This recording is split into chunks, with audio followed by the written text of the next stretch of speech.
Here's a breaking news. Yes, what makes a soldier switch sides? That is a really good question, especially when the soldier is an antibody that is supposed to defend the body against one of the world's most dangerous snake venoms, but instead ends up helping the venom kill the body.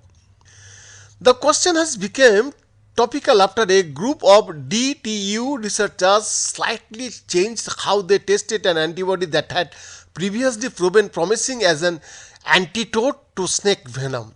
In the first experiment on mice, the damaging effect on muscle tissues from the venom of Bothrops asperocosta ricon lanceolate snake was neutralized as expected, but in the second experiment, the antibody enhanced the snake venom's potency so that it no longer just affected that muscle tissue but ended up killing the mice.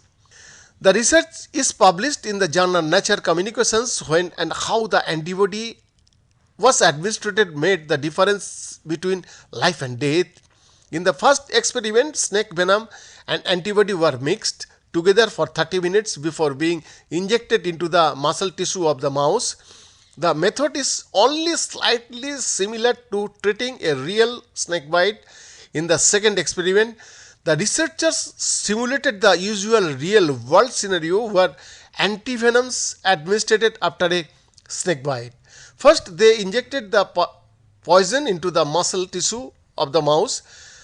3 minutes later, they injected the antibody into the mouse veins. The fact that the antibody amplifies the toxin when venom and antidote are administered in different ways is an incredibly interesting discovery from a research point of view, says postdoctoral Christopher Vinther Sorensen from DTU, who was testing the antibody when the observation was made. This is a significant discovery we have arrived at, says postdoctoral Bruno Lomente from the University of Costa Rica alongside his colleagues Professor Julian Fernandez.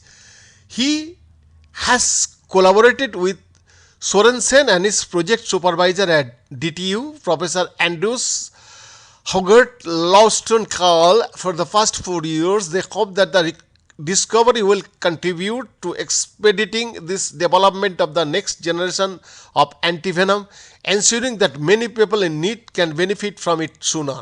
The phenomenon which the researchers have observed is known as the antibody-dependent enhancement of toxicity and has not previously been observed in connection with toxins from the animal world, and it remains a mystery in most areas. For example, scientists do not know how an antibody designed to combat venom can switch sides and instead intensify the toxins attacks on the body.